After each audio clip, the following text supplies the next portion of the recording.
منصات التواصل الاجتماعي الخاصة بالاتحاد الآسيوي لكرة القدم. أينما كنتم أهلا بكم في هذه الإطلالة الجديدة لنا للحديث أكثر عن مباراة من الذاكرة لم تخلو من التفاصيل التكتيكية واللحظات المؤثرة في واحدة من أجمل نهائيات آسيا بين منتخبي العراق والسعودية في نسخة 2007، النسخة 14 من البطولة.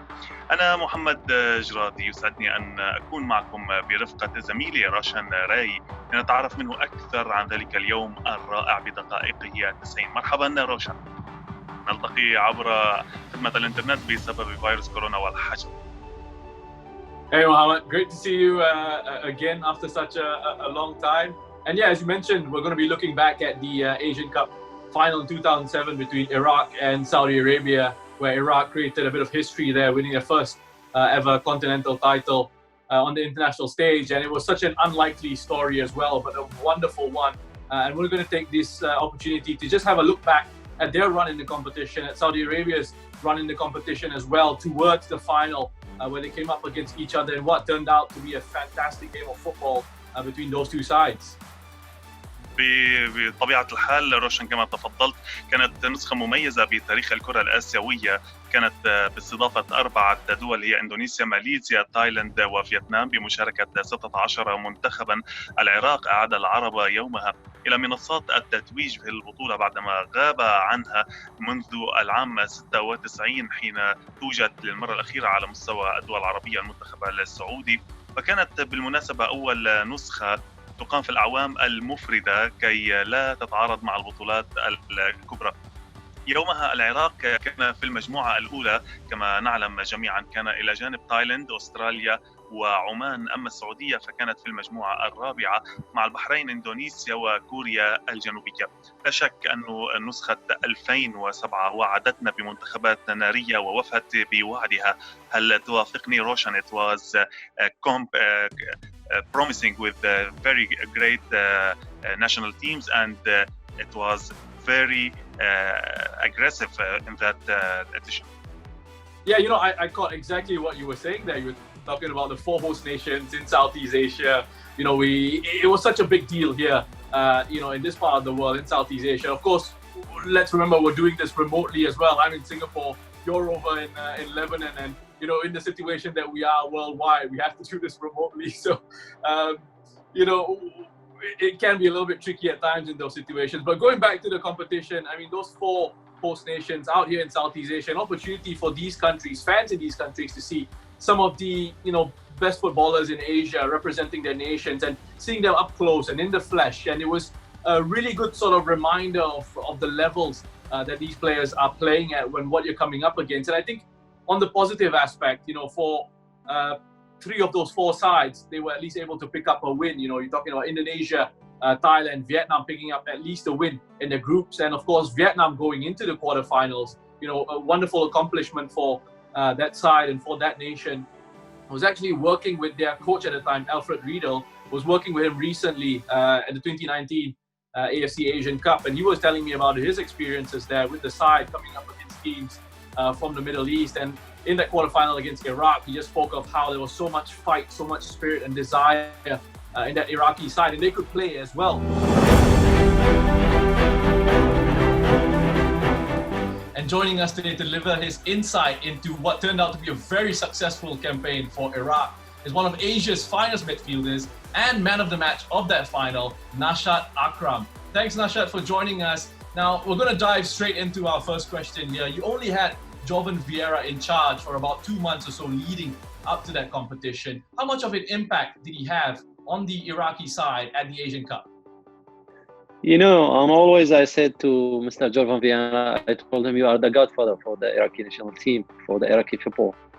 So he did very well. I think he's a part of from the Iraqi people.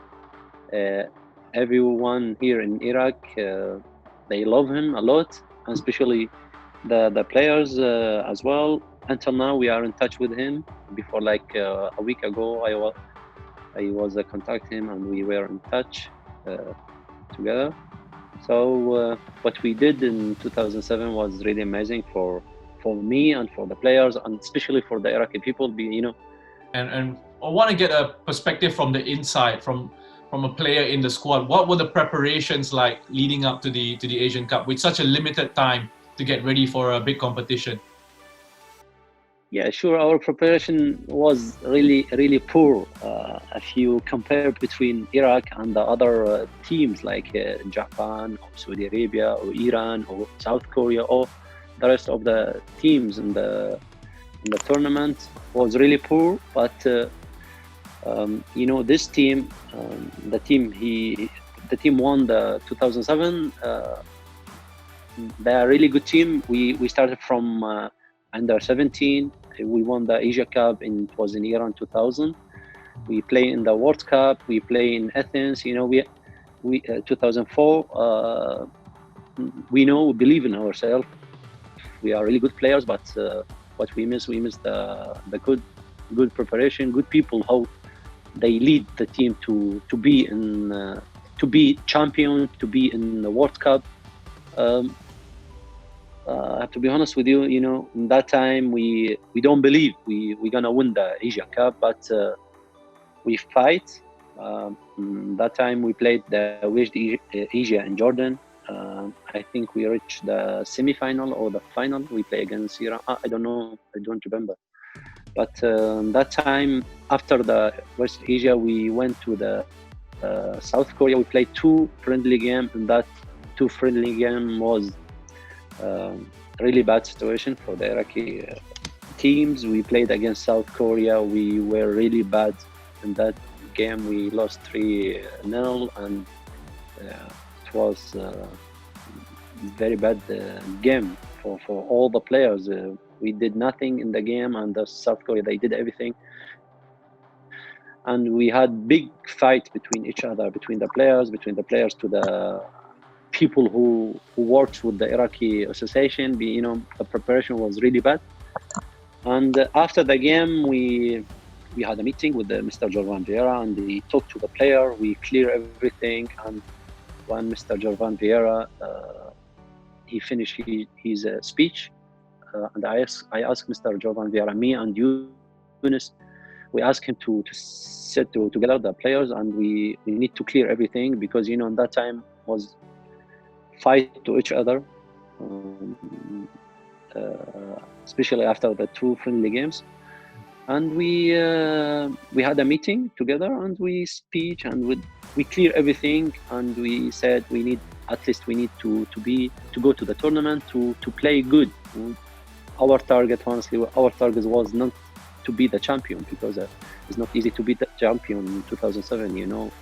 I told you, when you compare between Japan and South Korea and the rest of the teams, we are okay. We are good players, good squad, but we don't have the good leader. The leader, I mean, not the coach. The leader who make the plan to win the Asia Cup, to be in the World Cup. But in the end, we reached the tournament. We did very well, especially for the first game against Thailand, and the second game when we played against Australia.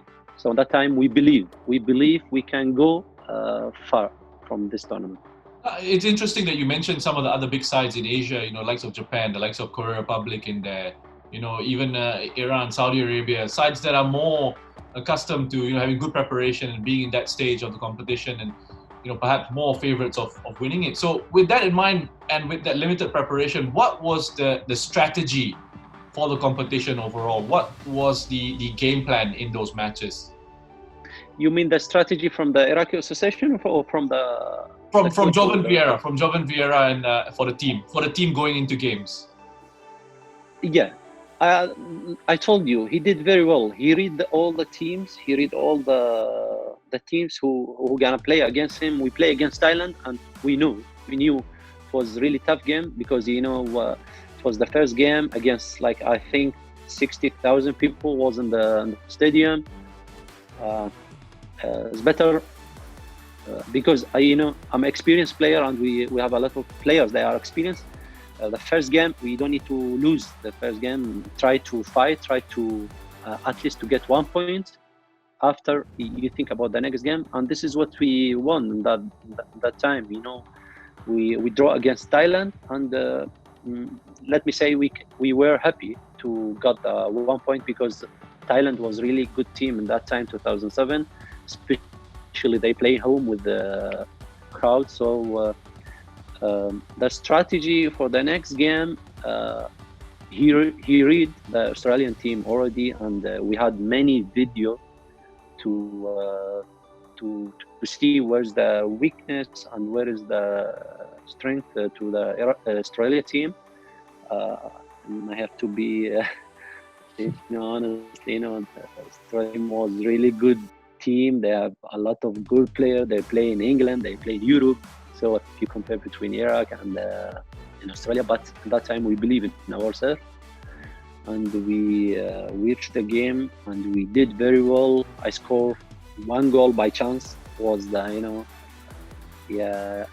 I crossed the ball, then the ball go through the goal, and they draw, and we believe in ourselves. We came back to the game, and I assist the second goal to Hawar. He scored, and we missed many chances in that time. I think we were better than the Australia team, because we played I think more than 7-8 games. Then we reached Australia, and I told you we believe in ourselves. We have really good quality player. We have really good leaders player. And against Australia, I think against Australia or after Australia game, Qusay Munir, he joined the team. He was with his club, and they play final cup in Iraq. And Jorvan Vieira, he saw him because he came back from surgery. He was cross ligament, so he saw him. He said, "I want him." Then the Iraqi Federation that time, they surprised because he played only 3 games with his club. Then the national team coach, he said, "I want this player." So they wasn't fight with him. Then he met the oldest player, the experienced player, and he asked us, "I want this player. We need to fight to bring Qusay Munir." So we fight as a team. We fight to bring Qusay Munir, and it was one word from the coach, from the player: we need a Qusay Munir, and Qusay Munir joined the team and make the team more strong. So we play the 3rd game against Oman, and we decide against Oman.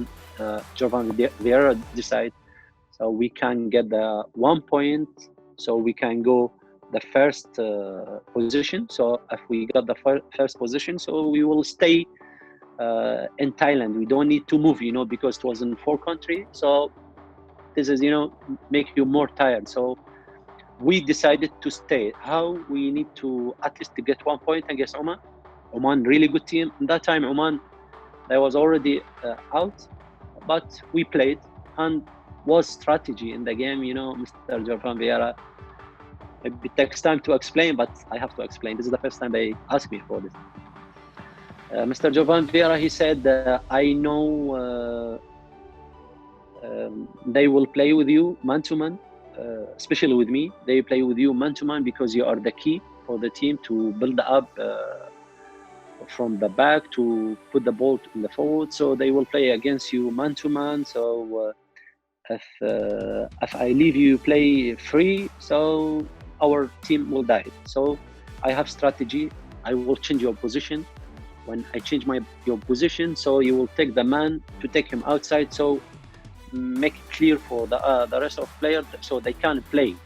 But I advise all the players they can play to you, but not all the time as usual. Because I'm always, they give me the ball and I play, and the team play. In that time, the guy Ahmed Kanu, he's one from the biggest player in Oman. He's really good. Really good number 6, and he played with me man to man, and they changed my position. I play as a behind the striker. Then always, it was strategy from Mr. Jorvan. I took the player to the line, so I make space for the other player. And in the end, we draw, we qualify, and we decided to play with Vietnam. That Asian Cup win must have been a massive life-changing moment. What sort of impact did it have, not just on yourself, but also on your teammates? When you won Asia Cup, and this is the first time you won the Asia Cup, and the first time you qualified to the semi-final and to the final. You know, it's a big history to be in that position, and a big history to win the Asia Cup. You know, we qualified to World Cup in '86. Until now, everyone remember Ahmed Radi. He scored in the World Cup. Everyone remember who played in the World Cup. So until now, how many years we played? 2007. We are now in 2020. 13 years. Everyone, when we walk in the street, when we go somewhere, we want do everything. Everyone help us. Everyone, we give happiness to the people. You know, as I told you, we change everything. This team changed everything in Iraq. So on the whole, in terms of that impact on Iraqi football with that title, and what are your hopes for Iraqi football now going forward? You know, you mentioned that, you know, after that cup win, it had a big impact on the people in Iraq, on football in general over there. Now, looking towards the future, you mentioned, you know, perhaps qualifying for a World Cup, perhaps another Asian Cup title. What are some of your hopes for Iraqi football in general? We have really good players. We have really good young players, so they can do something for the Iraqi national team, and also they can do for themselves. You know, to be top player. And now the good things, now we have some players they are playing in Europe, like Mohamed Ali. He moved to Portugal. Ali Adnan, he played in Italy. Now he moved to Canada, and Osama Rashid and some players, few players, they play in Europe. This is good. It sounds good when you have some players they play in Europe, so it's good. But what we miss, as I told you, we need some people. They make a plan for 1 year, for two. There is a short term and there is a long term. We don't have people, you know, to make a plan for 2 years forward, the FIFA day we're gonna play against after 10 months we're gonna play against South Korea. We don't have this planning. We plan just day by day. So you know, when we play a sprint game for the Iraqi national team, we are really weak. Like if we play every 3 months one game, we are not strong enough to win this game. But when we play competition, you will see the Iraqi team, they are really strong, they are really tough. It's not easy to beat them, and they fight for the Iraqi people, for themselves, and also for the team.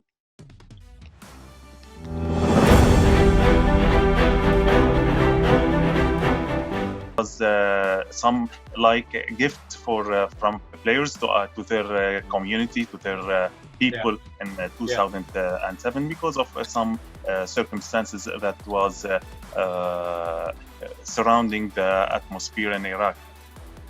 Yeah, you look, again, I just touched on those difficulties that they had, you know, back home in Iraq. And for a brief moment, it sort of brought everyone in that country together, you know, being able to cheer their side on. And, you know, I think that was very sort of nice to see from the outside looking in, and you understood the difficulties that they faced back home. And, you know, when Iraq as well beat Korea Republic in the semi-finals to actually make it into the final, there was an incident back home where unfortunately people died in that bombing. And so, you know, with the Iraqi players coming together, grouping together and saying, look, we got to do this for our nation all the way through, and pushing on and going into the final and putting on a wonderful performance. I mean, it just, I think, gave a lot of their fans back home a lot of hope. And I think it's also, you know, a wonderful story for the rest of us. You know, we've been talking about it for a long time now, and obviously it's one of the reasons we're looking back at it, because it's such a beautiful story. And, you know, it was sort of an underdog story as well when you think about the group that they were in, with Australia in there, with Thailand in there, one of the host nations, with Oman, and, you know, going through top of the group, and with the other nations in there who were more likely to go on and win the competition. I mean, you think of Japan, you think of Korea Republic and the squads and the sort of talent available to them. You think of Uzbekistan, perhaps, you know, with the quality that they had at the time, Jeparov, Shatskik leading the line. And of course, Saudi Arabia, who as a nation have got more of a culture of being in the latter stages of Asian Cups, of winning competitions like this. So, you know, again, you look at how they topped their group went into the next stage. They played against Vietnam in the quarterfinals. Then they went into the semi-finals where they came up against a Korea Republic side, took it to penalties, won the penalty shootout. And then again in that final against Saudi Arabia, they were able to do the business. And I mean, when you look at Saudi Arabia, they had a tough road as well in the competition. Yes, they finished top of their group, finishing ahead of Korea Republic, going into the next round and playing Uzbekistan in the quarterfinals and overcoming them by 2-1. And then a big game, a huge game against Japan in the semi-finals, a thrilling contest as well, where they perhaps didn't play as well as they would have liked, but they came away with a 3-2 win to set up that grand final with Iraq.